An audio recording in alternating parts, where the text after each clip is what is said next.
Faulkner House Books in New Orleans, Louisiana.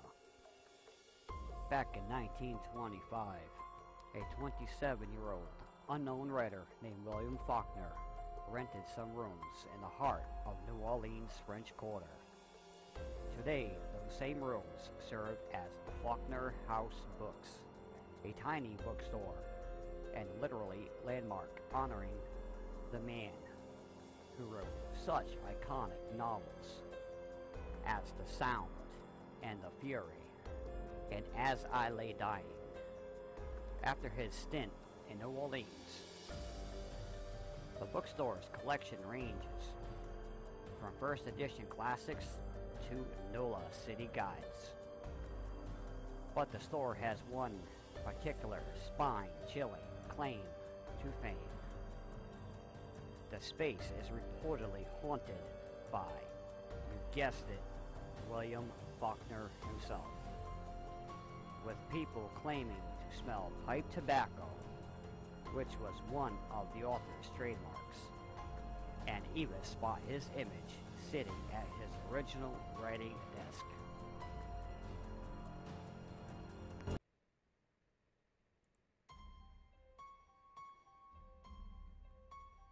House of the Seven Gables, Salem, Massachusetts. No, this house did not steal its name from the classic novel. In fact, it inspired the novel itself. Aside from being the site of those famous witch trials, Salem also happens to be the birthplace of Nathaniel Hawthorne, who used the 17th century house as inspiration for his famous 1851 novel, The House of the Seven Gables. Aside from its beautiful yet spooky facade, the house is surrounded by tales of paranormal activity and ghost sightings, all based on personal experiences of staff. Every October, the house offers spooky tours, as well as weekly performances of two plays, The Legacy of the Hanging Judge and Spirits of the Gables.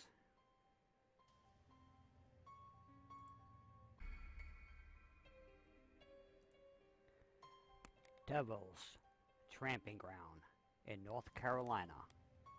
Deep in the woods of central North Carolina, about 50 miles south of Greensboro, is a mysterious circle where no plant or tree will grow, nor will any animals cross its path.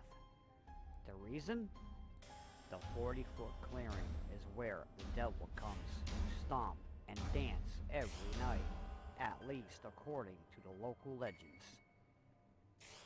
The area has built up quite the eerie reputation over the years, with people claiming to see red eyes glowing there at night and placing their belongings in the circle in the evening, only to find them thrown back out the next morning, presumably so the devil can clear his dance floor.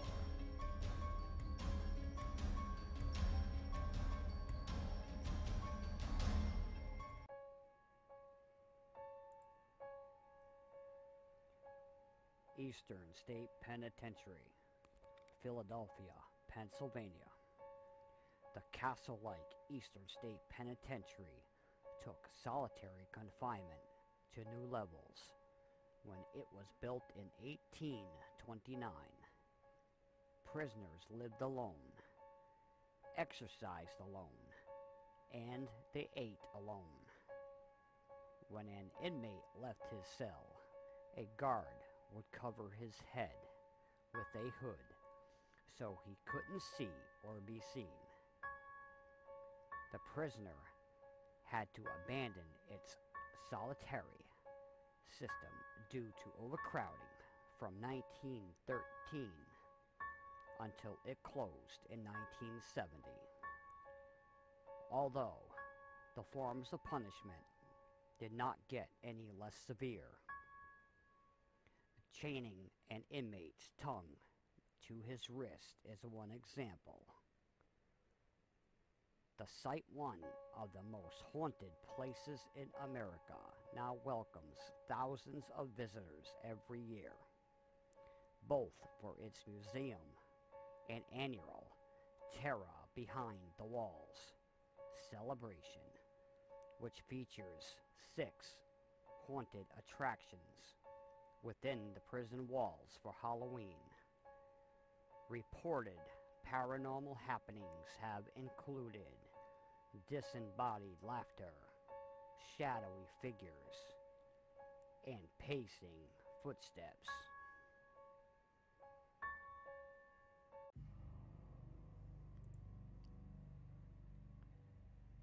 The Stanley Hotel, Estes Park, Colorado. The Stanley Hotel's stately Georgian architecture and world-renowned whiskey bar have lured travelers to the Estes Park since the hotel opened in 1909. But the Stanley reached new levels of fame after inspiring Stephen King's fictional Overlook Hotel from the movie The Shining. That eerie association aside, many other ghost sightings and mysterious piano music have been connected to the hotel.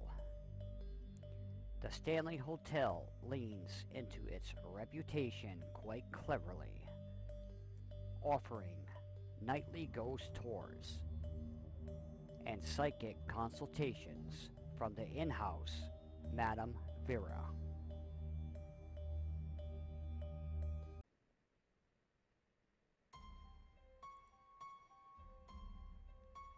Winchester Mystery House, San Jose, California.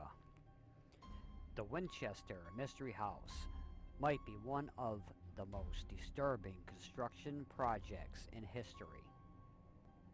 Following the death of her husband and child, Sarah Winchester, the wife of a rifle maker's son, was informed by a seer that her family was killed by the ghost of gunshot victims. To keep away vengeful spirits, she commissioned the Victorian funhouse turned macabre dwelling that you see today. Some of the creepier features include staircases that lead directly into the ceiling, doors that open into brick walls, and windows that can take you to a secret passage.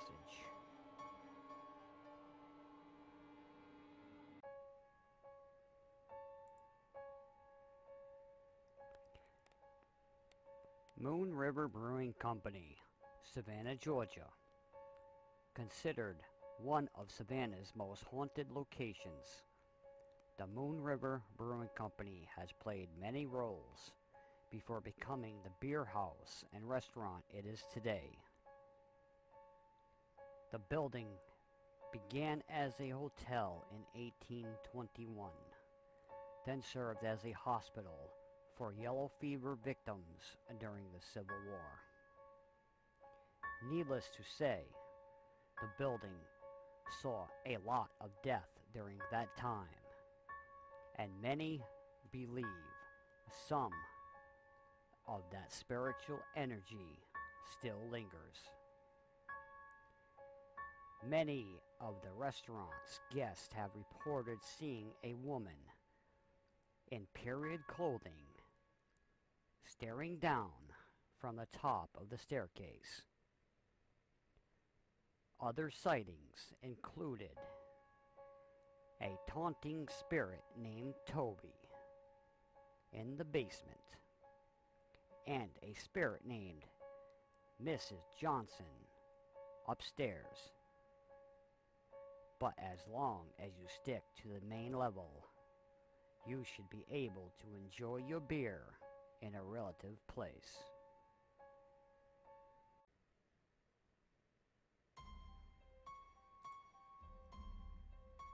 Lincoln Park Zoo, Chicago, Illinois.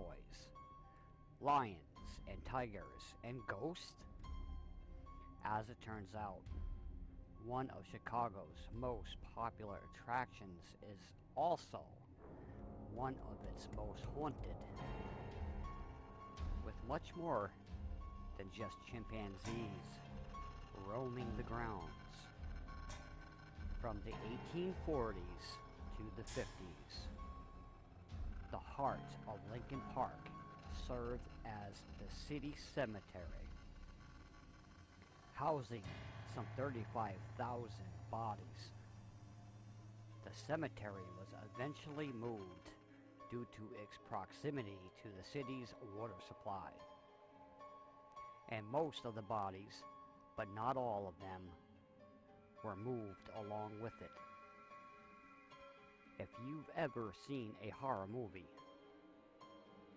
you know that messing with burial grounds is at the easiest way to get haunted. And the Lincoln Park Zoo is no exception. As if walking above several thousand corpses isn't creepy enough. Famed parapsychologist Ursa Bariski once called the area, in its current state, without a doubt, the most active site I've investigated. And people have reported seeing ghosts there since it opened in 150 years ago. We are sad to report, however, that no animal ghosts have been spotted as of yet.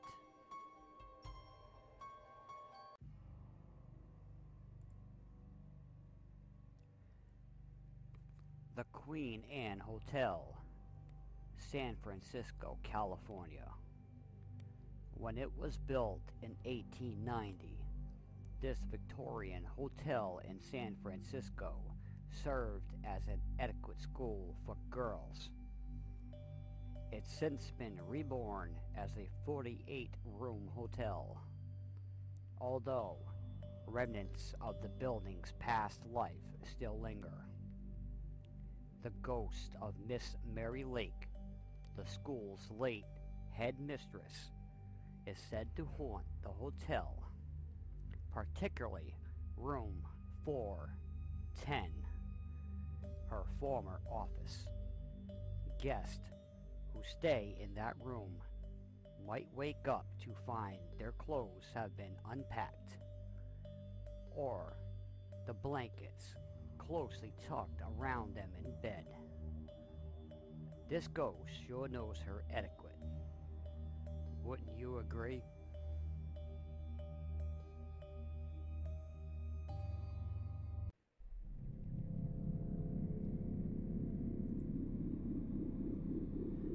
The New Amsterdam Theater, New York City, New York.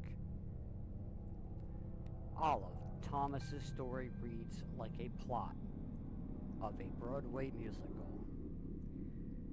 She came to Manhattan at the age of 16, quickly won the title of the most beautiful girl in New York City, and became a member of the legendary Ziegfeld Follies.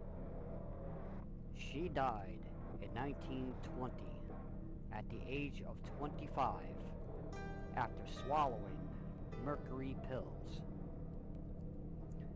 But it wasn't long before her specter was spotted backstage at the New Amsterdam, in full Follies regalia and carrying a blue pill bottle. She's since been spotted many times at the theater, almost exclusively by men. Theater employees still bid good morning and good night to her, portraits hanging backstage.